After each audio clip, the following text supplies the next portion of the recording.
So looking at gold, it's been shoot. I mean, it's God. I mean, this is a nice return. Yeah, it has been a nice return, man. It's been a nice return since what 3 months? Mm-hmm. Yes, sir. Let me see. Yeah, man. 120. I mean, that's a nice percentage. Mm-hmm. I mean, even if you want to look down here to the bottom, I mean, theoretically, I mean, I wouldn't put my money in gold, right? Well, to be honest, I would have because of that December 2018. When the market went down. Oh yeah, between October when they raised the rates. Yeah, the rates and stuff like that. So, you can, to be honest, the people been putting their money to gold since November. When I come around, got the whole thing wobbin', wobbin', wobbin'. When I come around, got the whole thing wobbin'. What's going on, everybody? This is your boy Marcus Demitri. And this is Anonymous J. And welcome back to Minority Wall Street. Simply put, we're here to increase your investment mindset. We believe that once you have it, you own it. So profits over everything. So in today's video, we're going to talk about a couple of things. Of course, we're going to do the market recap as far as what happened last week. And we're going to have a little fun. We're going to try to predict when the next recession is going to happen. Yes, sir. So in my opinion, I believe it's going to be October 2020.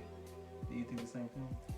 No, I do not. I'm going to be honest. I don't know the specific date, but I know the month is gonna. I know the month is definitely gonna be in October. I mean, from a historical standpoint, I know why you say that, but it's just 1929. Yeah. The Great Depression, October 29th, 1929. Yep. Market recession. Black Monday. Yep. 1987, October. 2008, financial crisis. That was happening in October of 2008.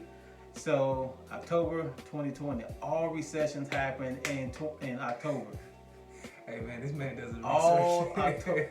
October. Yes. So theoretically, I was thinking 2021, but because of the tariff and stuff like that, which we'll get a little bit further, I think 2020 is going to be the next quote unquote when the issue the fan. So, Yes, sir.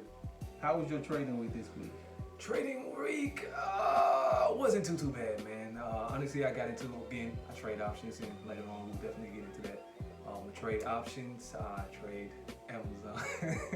That's you just say you trade Amazon options. That's all you do. Yeah, that's all I do is I trade Amazon options, and I actually bought a put on Thursday, Which is not good because you're not diversified. But go ahead. That's true. No, I was a long-term investor at first. I'm talking about now. Now, I'm talking you're about right, now. you're right, yeah. You don't look at other companies. I don't. You're not diversified. I don't. Like I said, don't. We're just giving you our particular experiences, man. It's risky to trade the way I trade. Yeah. But I bought a put for Amazon, believing that it was actually going to go down. It actually did go down from the 1800 resistance point. But it did not go below its particular close and it hit that 1800 again resistance point and it actually came down. So I didn't lose money, but I didn't make money. So I was just really upset that my timing was actually off. My charting was good. I didn't like the volume that was actually going on. There was a lot of volume in the morning, not that much during the midday, and it kind of dissipated for the rest of the day. So I was like, oh, Okay, SAT word dissipated. yeah, but that's pretty much how my trading week went. But like I said, next week is another week, man. I'm going back at it. You know what I'm doing. So for me, just been paying attention to what's been going on in the market and the news. Both of us was wrong. Last week, we predicted that the market was going to be bearish. So surprisingly enough, the market actually went up by 79 points, up like 2% some change. So I was surprised. I was surprised because the new tariff is going to be imposed, September 1st. Yeah. I thought that was going to be an issue. I thought because it was the last week of the month leading into a holiday.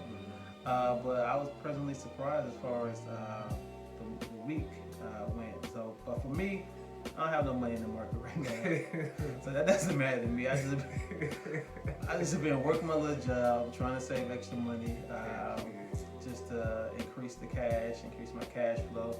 But man, always paying attention, seeing what's going on. That's an investment within itself. Yeah, that's an investment within itself. That's a strategy. It's a very long term type of strategy. But yeah, so better yet, instead of talking about the market, let's kind of look into as far as when we talking about trend lines and volume and price.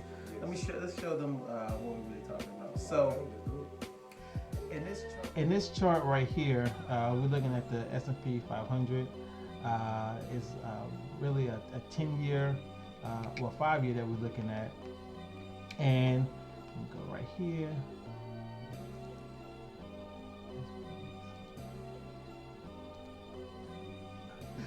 Here we go. Technical difficulties. Continue going. So, right here, this is the weekly chart that we're looking at. We saw that the market opened, which is the O, opened at 28.66. It closed at 29.26. So what we're going to do, we're going to do a little trend line to see if we can predict what's going to happen next year, to see if we're going to be bullish or bearish. All right. So let's see. So I'm gonna do a little trend line. I could tell right here we've been in an upward trend for a while, right? Actually, let me change that color let me change that to blue. Why blue? I mean, it's much easier to read. It's much easier to read. All right. Right. So we've been in an upward trend. So it's like the number one rule is to follow the trend. So you want to know if the market is going up, if it's going down, or if it's sideways, if it's just staying the same. So in this case, for the last 13 years, 10 years and stuff like that. Well, we're looking at the 5-year. It's been in the uptrend. Yes. So okay, we solidified that. So now I'm going to take a little bit much deeper, and I'm going to draw some more trend lines to see. I like to chart my market tops. The resistance, which is the resistance. Yes. So essentially what resistance is that, if price doesn't go past this particular blue line, that means investors like, we don't want to deal with this no more. This is our stopping point. This is where we capping everything. So this is what we call resistance. So looking at this particular line, I mean, right now, it's kind of, I'm not saying, it's kind of going back between resistance and upward trend line. Let's see.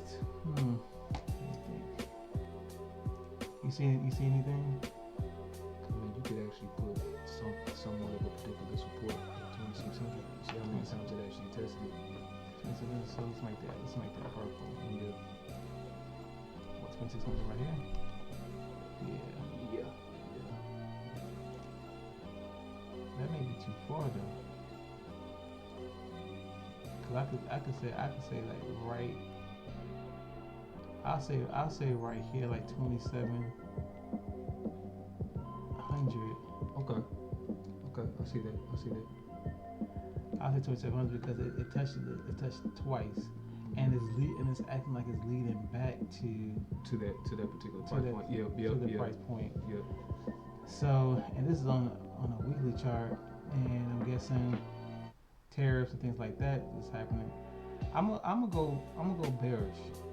Because and plus the whole 30-year Treasury yield is below 2%, which is like a key issue for investors regarding to Treasury yields. So I'm gonna go bearish by. Let me think. Now you're doing this for next week, right? We're doing it for next week. Okay, got you. You know what? I'm about to cheat.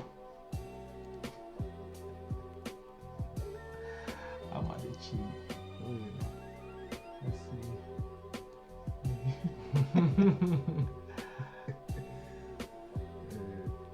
Okay, so that's what negative 8.9%. So now 8.93%. Okay, from the highest peak to our particular support line of 2700. So about like 4%. 29. I'm gonna say it's gonna go probably down like 60 points. I'm gonna say 60 bearish. 60 points bearish for this upcoming trade week, correct? Yeah, and taking consideration hurricane.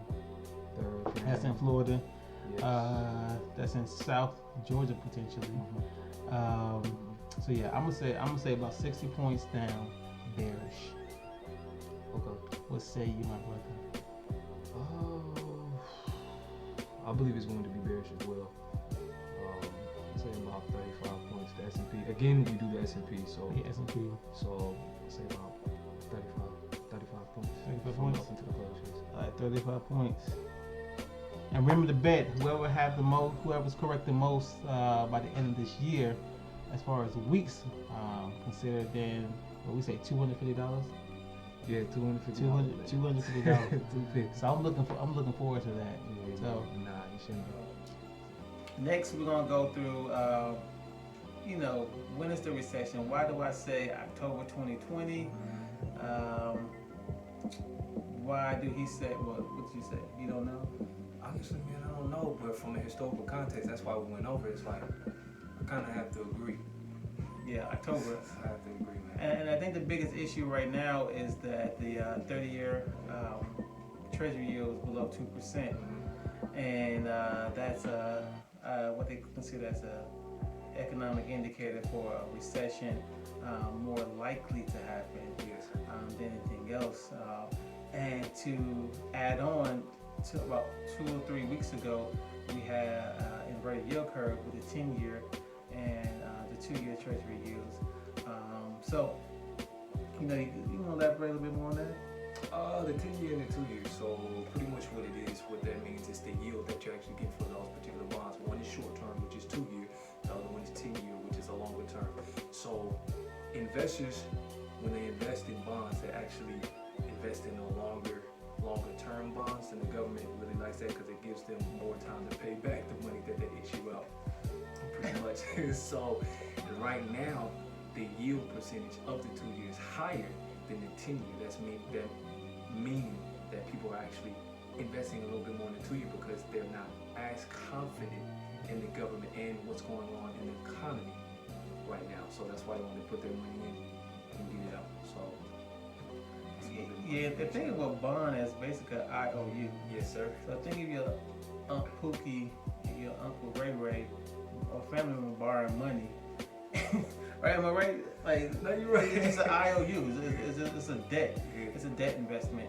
And usually, as a retail investor, I don't really buy bonds or anything like that because it's not my style. I mean, usually bond prices like $980 to $1,000 and stuff like that, and you have to hold it for so. I'm not an institutional investor, so really I have to, want to make my money count a little bit more faster. I can be a little bit more risky with equities and stuff like that. So that's why I personally don't really get into bonds, but I do try to understand bonds and the sentiment behind it because it does affect my money at the end of the day when I invest in the stock market, when I purchase home, my mortgage rates and things of that nature. So we're gonna take a look back as far as what other than going into bonds, what other investment you can put your money into. Okay. So looking at GLD, it's like an iShares type of ETF that you can purchase your money in. I believe, let me check that out right quick. What I said, gold, GLD? GLD.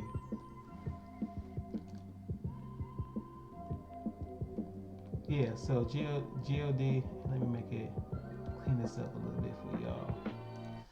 Make it shorter term. Yeah, make it shorter term. And because I'm looking at gold, I like to make my colors gold.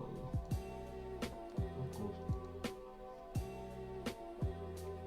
Yeah, so as you can see, gold has been definitely increasing the last couple of months. So to be honest, investors are definitely looking to put in their money to gold. As you can see, it's a safe haven. It's a very safe haven. I mean, gold is very well known around the world. I mean, it'd be hard to really sell a U.S. government bond to somebody in Europe. I mean, right now, would you want to say U.S. government bond or gold? Right, gold is gives more much of a yield. So looking at gold, it's been I mean, it's GOD. I mean, this is a nice return. Yeah, it has been a nice return, man. It's been a nice return since what 3 months? Yes, sir. Let me see. Yeah, man. 120. I mean, that's a nice percentage. I mean, even if you want to look down here to the bottom, I mean, theoretically, I mean, I wouldn't have put my money in gold, right? Well, to be honest, I would have because of that December 2018. Even the market went down. Oh yeah, between October when they raised the rates. Yeah, the rates and stuff like that. So, you got to be honest, the people have been putting their money into gold since November. You're right. Since November. No, let me. I like to annotate. That's my thing. Yeah, this man crazy about this stuff, man. Yeah. Gold has definitely been on a nice little rise.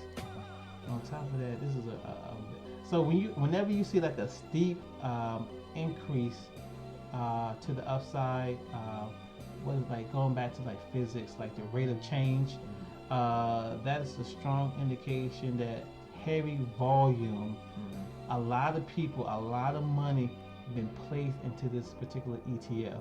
So that lets you know to where money is actually being taken out of equities, primarily sometimes out of bonds, and strictly into gold because that is considered the safe haven. I remember looking at my grandma talking about gold back in the 70s and stuff like that.